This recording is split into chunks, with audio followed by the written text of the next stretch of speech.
美味しいけど、明治の美味しい牛乳ちょっと凝っちゃって美味しいよな。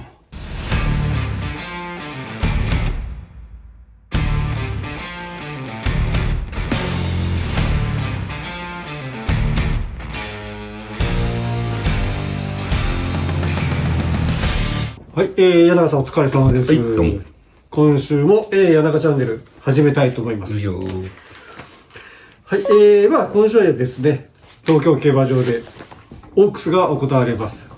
ちょうど今枠順がですね、決まったところなんですけれど、いいよ。さあどうですかね、この枠順発表後ですよね。まあ、どうなのか。ラフターラインズ一番外ですけど、一番いい枠引いたよ。状態じゃなくて、この馬にとっては。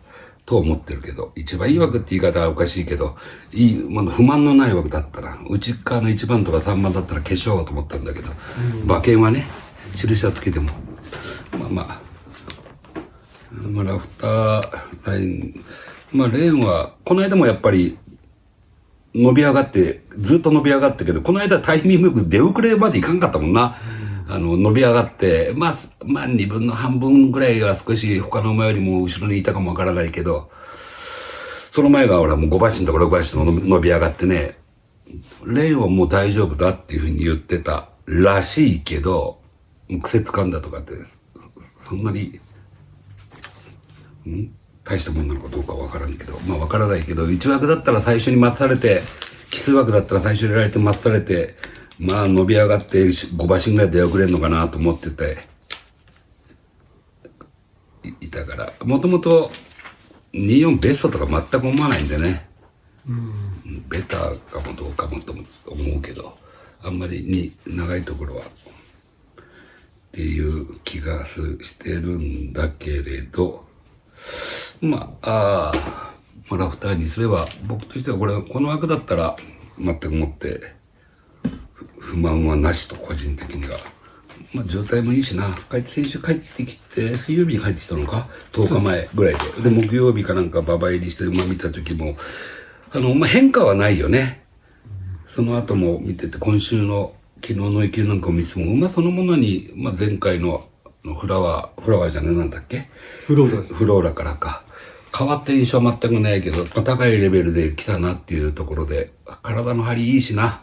体調面は非常に良しと。この間は、多少の出遅れも、早めにリカバリーして、馬群で競馬ができたし、課題一つ一つは潰していったなっていうところで、先ほどから言ってるけど、この枠は全く心配にならないし、個人的にはやっぱり距離はベストじゃないと思ってるから、個人的、印的にはやっぱそこは、考えに入れる。上位の印になると思うけど、だね。ちなみにじゃあその上位の印のつけようという、もう言っちゃうそこに。はい。いや、いいよ、どうぞ。中じゃあ、一頭一頭じゃあ行きましょうか。前頭、じゃあ、ちょっと前頭、パッパッと触れてもらいましょうかね。1番からパッパッと。そうですね、1番じゃあ、三金ベネガから。抽選で入って、けど、この枠引いて、行けば潰れるの分かってるし、少し入れっぽの馬だから、多分一番最初に入ったら待たされちゃうし、ジョッキーからしてもドカンと鼻いっちゃうっていう、最初にテレビ馬か昔でそういうケースもあるし、我慢して中段まで下げといて、うちずっと我慢して乗るかもしれないけど、どういう形にしろ厳しいことは間違いないな。はい、レイクラシック。これは、調教 V だけ見たら非常に良かったね。実際の感触で、その V なんか見てて、馬見ちゃうと、そこまでいいっていうか、すごいなっていう感触はなかったんだけどな。あれこれ身体厩舎でな。身体厩舎です。調教はいいやって書いてあった自分で。じゃあチェックしてですね。調教だけはね、良さげに見えるんだな。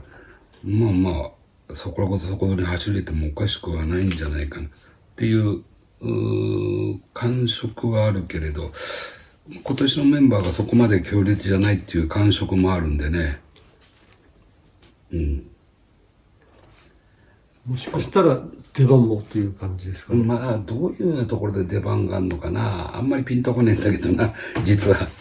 驚かないっちゅうだけで。はい、続きまして、じゃあ、アラン・カール。もうアラン・カールはもうこの間も俺桜花賞で目打ったけど、今年は今回はつけないわ。まあ、オークス向きとかなんとかとかまあいいよそんなもんはと思ってんだけど、やっぱり全然変わってなかったな。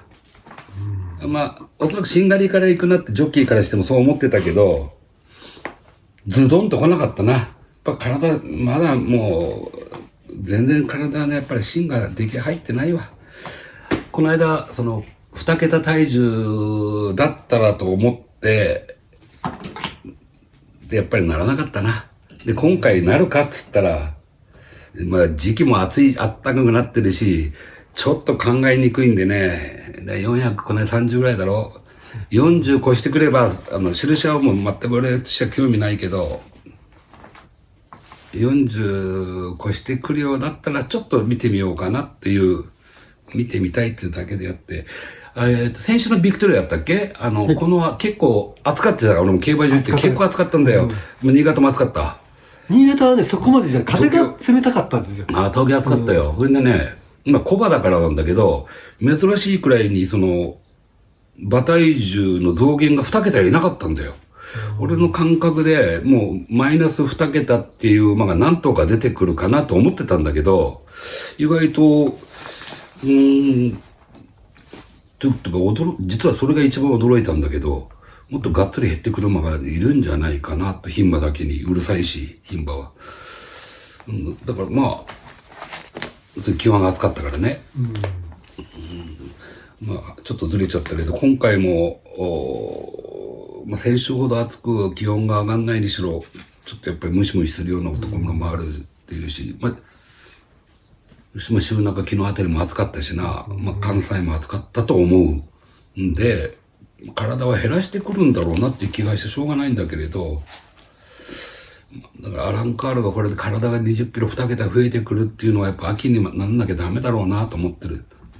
でね、まあ、桜花賞組は毎年頑張れる、当たり前でな、その世代が全部集まって桜花賞になるけれど、今年はどうだったのかなっていうのが、最初からざっくり言っちゃうと一番メンバーが強かったのかなと思うのが、俺個人的には重力ピエロか。重力、はい。本読んだと思うんだけどな、昔。10年ぐらい忘れちゃったな。本当にその意味らしいな。重力ピエロ。伊坂幸太郎さんのな。このメンバーが一番強かったんじゃねえかなと思ってんだけどな。実はね、じゃメンバーが強かったっていうのはそれいろいろ意見があるんだけど、全体見渡して結構後のオープン馬が仕事を控えてんなっていう風に見てたんだけど、その中でもやっぱりこの馬格好がいいんじゃなく、なんて言うんだろう。まあ、全体を見てて、いいなと思ったぐらいだから、他に、その上品な血統とかいい牧場のやつはもっと見てくれはすごい綺麗で、美人さんが多かったんだけど、そうじゃなくてね、そういう馬ではなかったんだけど、いいなと思って、だからこの馬から言ったけど、まあちょっと買って、相手がいなかったっていうのがあったんだけど、まあ話ずれとか、だからアランカールの場合は、俺、まあ好きな人はみんな買うでしょう。ここオークスだよ。お母さんがオークス取ってるからなんて今日もケイタが他の会社の人間言ってたから、そうって話で。まあ俺自身はもう全くもって今段階は興味なし。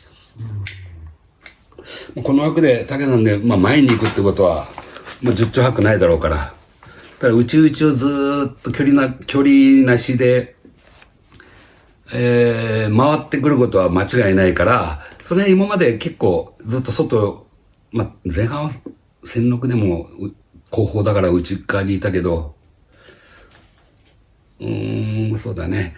まあ、府中の24、ラチドイぴったりで、しんがりから行って、うちをどうせついて泳げてくるから、その辺で、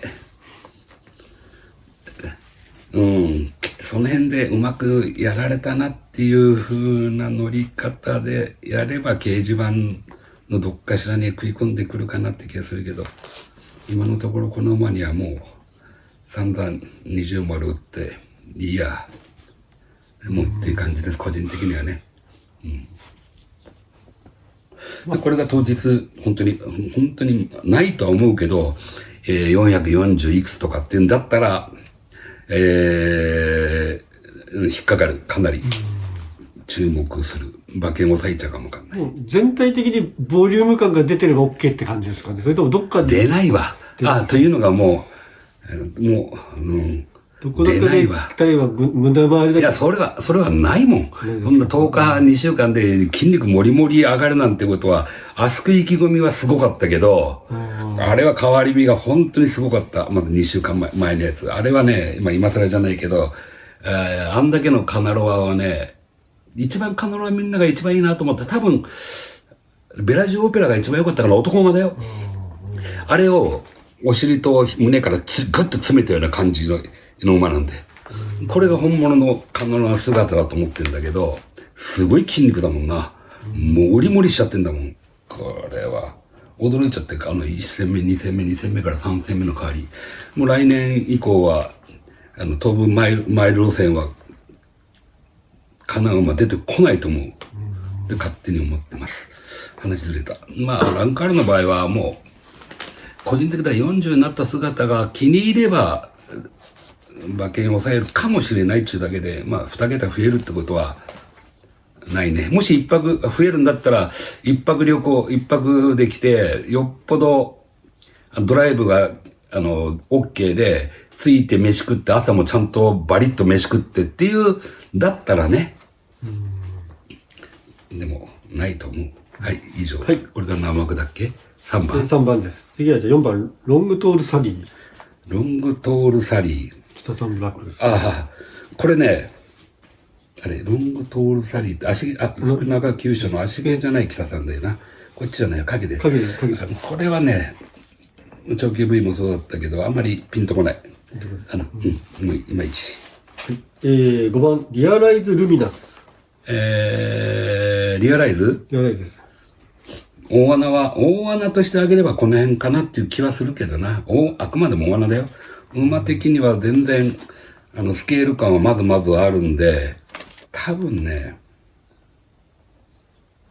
何か得意なステージさえはまれば距離は持つんだよな。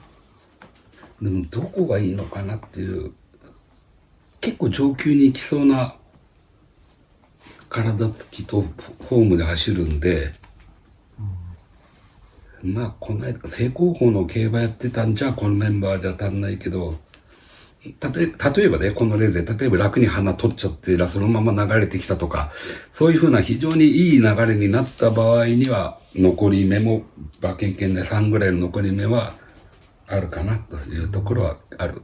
驚きはしないけど、まあ、印はないけどな。距離もどうですかね。距離はね、全くダメではないとは思う。まあ、その前走からの中間とかって分からんけれど、この間のフラワーの感触だったら、そのうちじっくり勝ち進んでいってオープンぐらいまで行くなっていうレベルにはあるなっていう、ことは感じたね。そんな感じですわ。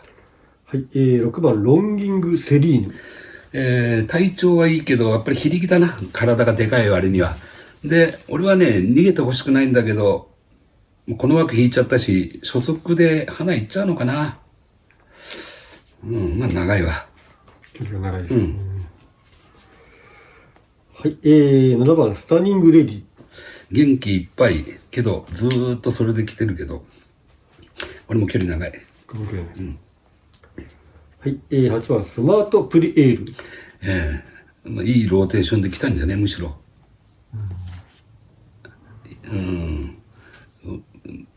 俺がもう諦めたらこの間語れて。もういや、まあメンバー良かったからな。かなりかなり甘々のメンバーだから、まあなんてことはねえんだけど、ガチンコで来るっていうイメージは今でも勝って全く持ってないわ。はい、9番トリニティ。これはね、ちょっと気になってるっていうか、まだ若すぎるんでな。多分、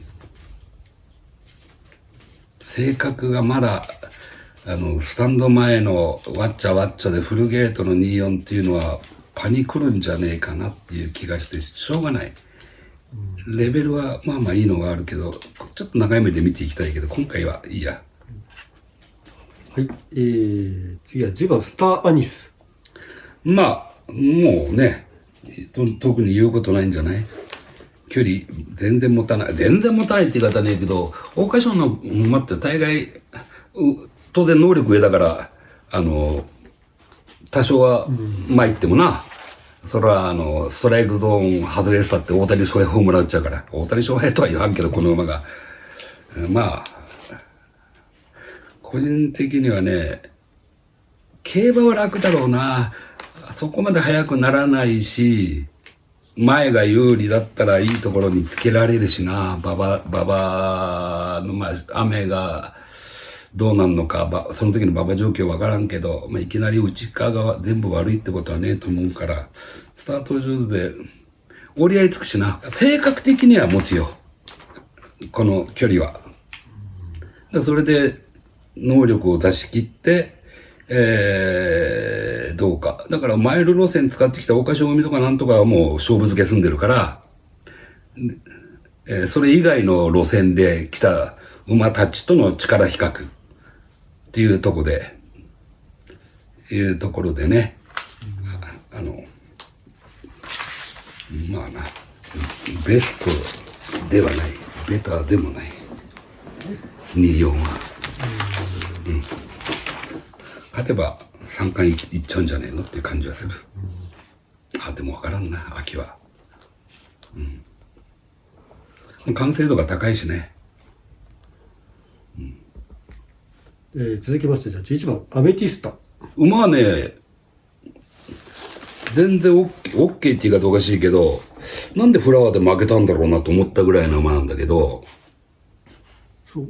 結構じゃあレベルが高いという。走れる馬だ。フラワーの中ではこの馬だな。巻き返しがあれば。だからまあ、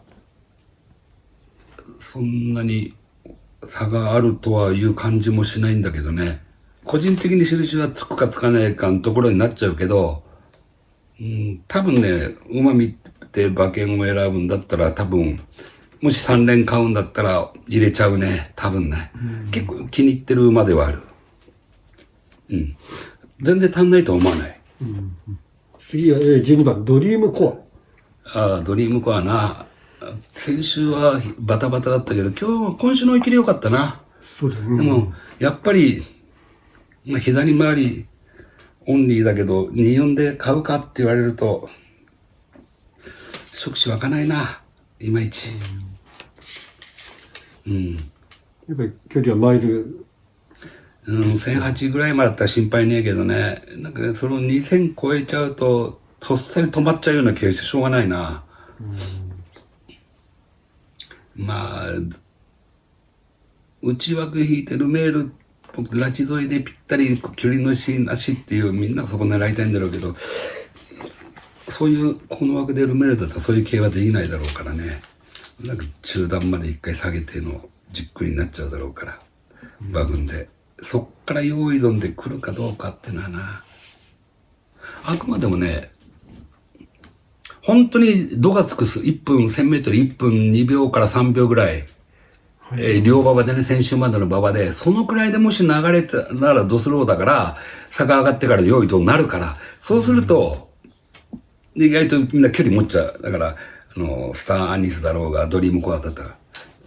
まあ、だから流れっていうのが非常に重要だね。未知の距離を走る馬たちにとっては。前半リラックスしてゆっくりしたペースだったら、1分2秒3秒ぐらいだったら、へこたれねえから大概、そのくらいペースでいけば。であんまり今、普通に普通のペース1分1秒前後、59秒の流れには、もしなったとしても59になってしたら、何かがちょっと大逃げっぽいのが打って、2番手が離れちゃったっていうペースが、だったら可能性はあるけど、普通に全体で流れていけば、1分切るってことはほぼないと思うから、1分1秒前後、そのくらいのペースだったら、あんまり出番はないと思う。左回りはやっぱりいいけれど、左回りはいいけどね、あんまり俺としては興味がないな。はい、13番、エンネ。エンネはいいね。この間本命したけど、これは距離はどんとこいだな。うん。負けた、なんだっけ、ラフターレイン、どれか負けて2馬身ぐらいだったかな。2、3馬身。逆転は大いにあるなっていう、だから中間の状態がわからないんだけれど、初戦とやっぱり2戦目とで変わってたから、それからまた前回よりも、その疲れとかなんとかっていうのはわからない。そういうのがない限り普通に、順調に体勢を敷けるような調教をやってきて、元気だったら、前回以上の体つきになってるんじゃないかなっていうのは、走る馬は当たり前のことでそうなるんで、この馬に関してはそうだと思ってるし、不安は特にないな。まあ、キャリア3戦目っていうのが不安かどうかっていうのはあれだけど、全く不安はないな。届かないっていうか直線で、まあ、おそらくこの間の競馬を見て、ジョッキー、また今回、坂井流星になるけれど、なんていうの、構えたらじっくり乗れるしね。じっくり乗んなかったらある程度前でさばくし、前に行くことねえし、うん。まあ、後ろの方で直線だけのエンジンで、なんとかなるよなっていう気はする。なんか本当にポテンシャルの大きさをなんかこの間見させてあげたっていう感じでしたけど、やっぱり相当いい馬だ。これは。この兄弟、男もみんな兄弟、その馬っぷり、まあ良すぎるから何とも言えないけど、牝馬でこの馬がこんな形してた馬で走らないってことは、その G1 級にならないってことはないもんな。重賞いくつも勝ってるぐらいのレベルの馬だと思うよ。あとは、まあ常々言うけど、府中までこの一開催で2回目っていう、これ辺はわかんないな。まあでもそれ辺は、そこも問題になんない馬じゃないかなっていうところはありますな。じゃあ続きまして14番、ソルパッサーレ。これも具合良くて走ってきそうなところはあるんだけど、このところ見ちゃうと、結構厳しいんじゃないかね。はい、以上。はい。15番、アンジュ・ドジュバ。アンジュ・ドジュバ。これね、本当に450台ぐらいあって、内枠引いたらこれにしようかと思ってたんだけど、まあ450あってかどうかっていうのはその後になっちゃうから、これは相当いいよと、良くなるはず。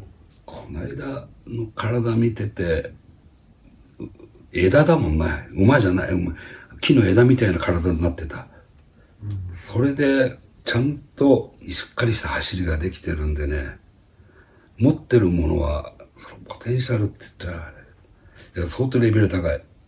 馬は本当に、この北山ブラックは、良くて、これは俗に言う、まあ、ステイヤーとは言わんけど、本当にその距離持つ中距離型、もうオークスとかそういうところには持って、合ってぴったり合ってるっていうレベルの馬でね、だからどんな姿で出てくるのかっていうのは、個人的に思ってるけど、440代ぐらいだったら、ざっくり言っちゃうとね、そのくらいだったら、まあ考えるけどな、450代あれば、なくちゃいけない。なくちゃダメだ。まあ、今回だけに関すればなんとも言えないけど、まあ、秋から来年以降、牝馬のこういう、牝馬なかなかこういう中距離路線ってねえからな。あれだけど、強くなるよ。相当強くなる。間違いない。これは。稽古時計も出てるから。まあ、ゆいちゃんとこだから、うまいタイミングで休ませる。なんか、休まして2勝でもオークス出られるっていう、まあ、賭けじゃないけど、出られるっていうことはもう、いろんなデータから調べて休ましたっていう話だから、で、まあ当然あれで、この間の体で中にいくつでいくつ買ってたんじゃ、もう馬なんか終わっちまうわ、なんて思ってたけど、だからこの2ヶ月、3ヶ月、で、どういう風になってるか、本当に見違えてるなっていう体つきになってれば、まあ、うちは、この馬は俺はうちは欲しかったなと思ってた。まあ、こと思ってもしょうがねえな。15番か。そうです。まあ、引いちゃったからな。これは印はつくんだ。俺にとっては。その、個人的に馬券は、その時に、その最終的な判断をするけれど、前予想だったら買う。前だったら、でも、見ないと馬券は買わないけどね。今のところは買いたい一頭ではある。重たい印つけたかったけど、なんかちょっと、回ってこないから、まあ、4番手、5番手、印は5頭ぐらいしかつける予定ねえから、まあそこまで、そのくらいだね。入ってくる。はい。16番、16ピエール。もう文句なしだろう。文句なし。言うことないよ。だからこれはね、言うことあるのは、この間俺はだから初めて見て上やと思ったけど、やっぱうるさいけど、見直したらその前の時の方がもっとうるさかったんで、で、競馬、折り合いついちゃうしな。馬群でも競馬できるし、特に心配なところはなんかその話によると、見た目がうるさくて、そこで輸送もあって、スタンド前だからっていうのは公式的ななんかわーわーピーピー言ってるっちゅう話らしいけど、確かに教科書にはそういう風に書いてあるわ、こういう馬。でも全くその辺は心配ないんだよな。おそらく。うるさくねえんだよ、これ。ああいう風に見してるだけで。スタンスだ。まあ、二人で引いてやってるけど、入れ込みでも何でもないし、確かにその前回よりもその前の未勝利勝った時の方が、仕草はうるさく見えるっていうだけで、みんながよく言う。全然入れ込みでも何でもない。強い。相当強い。いや、インパクトはすごかったですよ、このままの強さ。相当強い。膝が柔らかいな。これもよく、まあ、なんて言うんだろう。特徴としては。膝が柔らかい。オルフェの子で、体にこれ余裕がないって言い方おかしいけど、遊びがないんだよ。体の作りに。だからいいのかもわからん。全体を使えちゃうんだよな。で、飛びがえらいでかいから、もろそういういいところを父親から引き継いだんじゃねえかなっていう気がするね。距離も心配ないでしょ？なんか心配事があんのかと思って、今村聖奈が別に特段甘いとも思わないし、まあ最初のあれだからね、まあ相当緊張するかもわかんないし、まあ外枠でみんなから注目されていいんじゃないの？ 16 番枠みんなに見られて。そうついてもよ、ここのメンバーが俺相当質は、上質なメンバーだと思ってるから、そこにもう楽勝だからな。そうですね。この間のメンバー、本当この忘れなぐさは、桜花賞と同じ時にあったから、じっくり見てみたんだけど、オークスに向けてどんな馬がいいのかなと思ったら、質いいなと思ってたけどね、桜花賞よりも質がいいなと思ってた、正直。桜花賞の中に、オープンで活躍、これからバリバリコバなんて活躍できるのが何頭いるのかななんて思ってたけど、そこまで目いかんかったから。ここはね、仕事がいたな。コバになっての、そう、秋からコバになっての、オープンで活躍できたのが。そこでやっぱり、文句なく楽勝だから。で、やっぱり、サードエンジンがすごいよな。ゴーサインだけど、追わないでゴーサインでよくクソッとバーって回ってくる来て、先頭に取り付くっていう、あれが見ちゃったから。ほんで、直線もう一回エンジン転換できるから。俺は持って生まれたもう能力だね。もう、勝ちに近いレベルにある馬でしょう。わかりました。はい。17番、スイートハピネス。元気いっぱい距離長いというところで手を打とう。はい。じゃあ、ラフター、18番、ラフターラインズ。まあ、いいわけ引いたよ。18万は本当に。7枠以降だったら7枠、8枠ぐらいの偶数がいいんじゃねえかなと思ってたけどね。みんな大外だからって言うけど、また外ばっかり人気ばいっちゃったけど。ということで、あって、エンネと上昇ピエロ。重力ピエロ。エンネと重力ピエロ。本読んだっつってんのにな、もうすぐこれが、2頭。で、ラフターとスターニス、まあな、スターニスは一応はなっていうところは、一応はなって言い方おかしいな。まあ。あとは、さっき言った船垣シャラ、アンジュドア。印はこの辺ぐらいだけど、まあ、後に抑えるんだったらなんか言ってたな。なんだかんだっつって。リアライズだろうか、リアライズとか、なん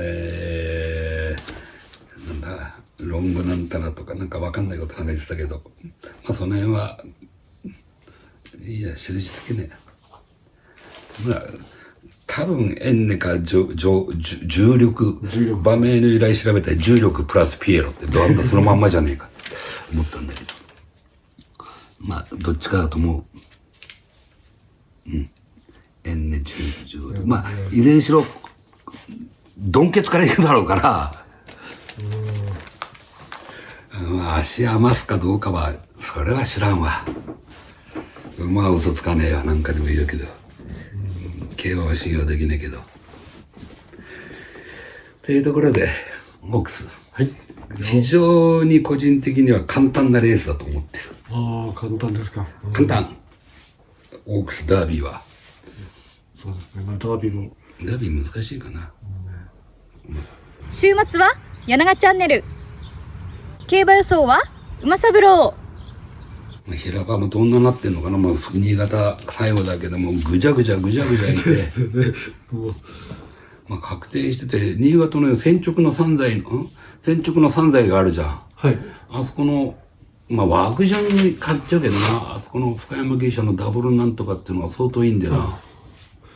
先週と最一枠の馬が一気に外来て勝ちましたからね。すごかったな、あれな。時計も早かったし。早かったですね。でも、やっぱりね、みんなうち悪いってみんな言ってるから。いや、うちはひどいですね、まあ、見てて。外枠で、7枠、8枠ぐらい引けるようだったら、このダブルなんとかっていうのは、結構、いいぞ。ダブル。本当ですね。こっちだったらな、たけしの3台一生クラスは、まあ、ダートの平場だけど、あれが、こんなに想定で来るってことはないから。竜。そう、竜。これ半年ぶりだけど、全然もう、ちゃんと馬が進化して、調教もちゃんとできてる。いいレベルにある。あと、竹地乗るんだったら、あれはいいんだよな。加藤由紀の1年何ヶ月ぶりのやつな。ヘニーなんとかって。これはちょっと驚いちゃったんだよ。日曜日のダートのマイルとか2勝クラスの。何年ぶりだよってやつ。30ヶ月ぐらい入ってんのか。なんで入ってんだろう。ヘニーヒューズよ。加藤由紀のところ、日曜日の。ガイストですね。ああ。いや、リザードが、デビューから今が一番いいなと思ってるから、リザードアイランドが。はい、これで硬いなーなんて思ってたんだけど、ライバルが出現だなーなんて思って、一本だなーなんて逆に思っちゃったんだけど、何が売れるのかは、ちょっと、ざっくりでしか、日曜日だからざっくりしかあれやんなかったけど、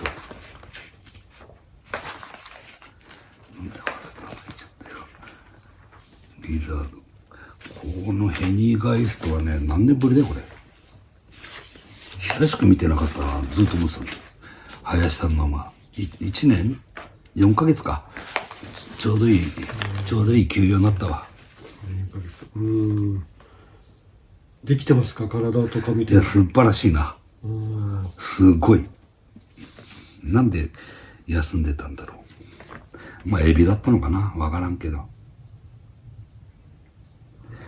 相当いい。リザードで勝てえなーなんて思ってたけど、こいつが出てきたからな、一騎打ちかなんて勝手に思ってるけど、3着はホレイショとかそんなところだろ、どうせ。そんなとこ来たと全然なんてことはねえな。バロンドルまあ、でも、ここは特にそんな人気だから買う気はないけど、なんか新潟の外分け引いただけは新潟ですね。先着田島んちのところは、まあ、使ってたもんけど、ダートの戦力はタッカーなりがしって先週言っちゃったから場面言うけど、まあそこまで気入れで買わない。やめた。買わないですか。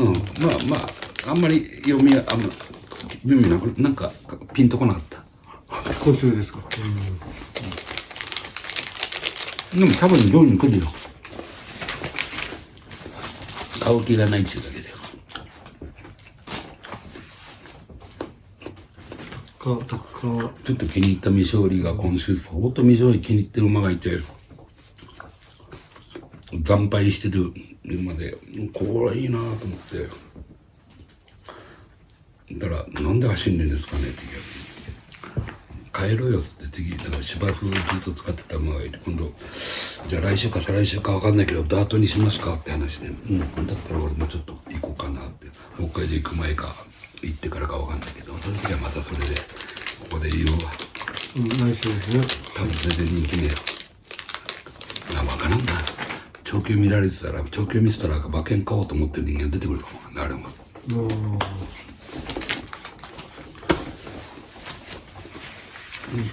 あそんなところだ。そうですね。来週ダービー。来週ダービーです。いよいよダービーです。なんか上原騎手4頭のうち1頭は仮に熱発だったって言ってる。熱発って発表がありましたね、もう。今日出てこなかったですからね、やっぱり1頭だけ。まあ熱発自体は全然気にしねえんだけど、10日前ぐらいの熱発だったら、なんだっけ、その薬も、直前は使えない薬だとかいろんなのがあるけど、今は大丈夫だろうし。まあ、いい馬だな。やっぱあそこ全部、その4頭も全部違うからな。みんな好みが違うと思うけど。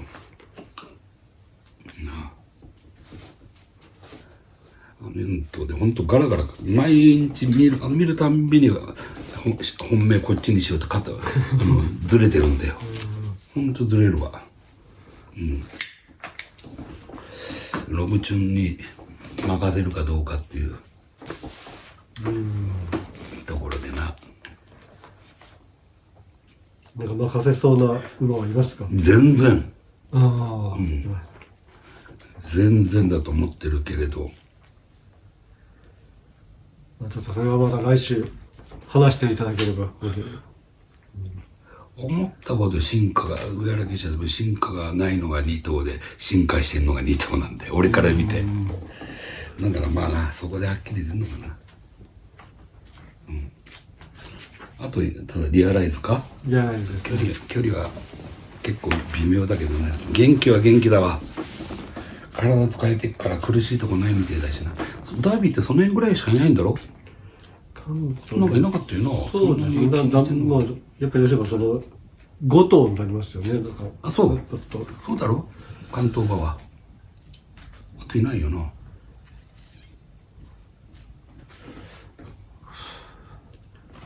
そうです。そこまでですかね。なんかあと、あそこか、岩手康成。なんか来週大丈夫だっていう風な話も聞いてるけど。あ、本当ですか？なんか、結構見た感じは派手な。で、いや、それで本人が、いや、折れてるわって言ったって言うけど、折れてんのかもしんないけど、人間の痛み感じねえやつだろ。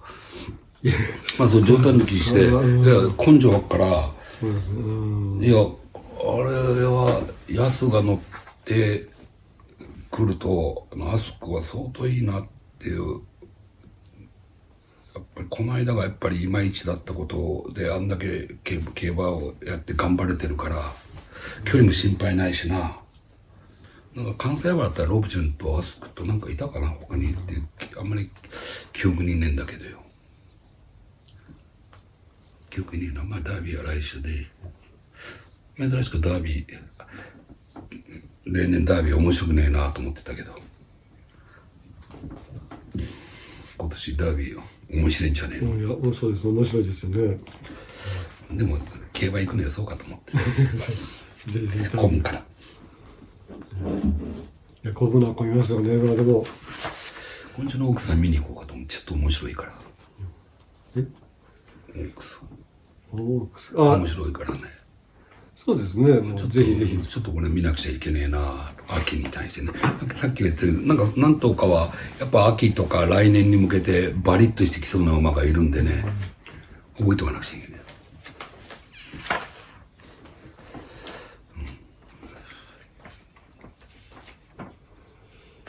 よいしょ。こんな感じだな。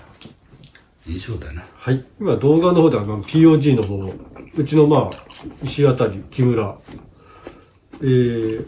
関西の小田ほのみさんとか、出て動画出してますので、もし POG、興味ある方はぜひぜひそっちの方を見ていただいて。オークスはあれで OK だな。今度自分はみんな硬いいパターンですね。ずーっと一番人気。まあスターニスが来てレーンのまあクリア人気なんだろうって決まった。そんなに簡単かなっていう気はしてんだけどしないんだけどな。桜花賞俺は確かにスターニスはもう他と比べたら他がちょっとだらしなかったからなのかどうかわからんけど、まあ時計的にもスターニス強かったけどそこまでレベルが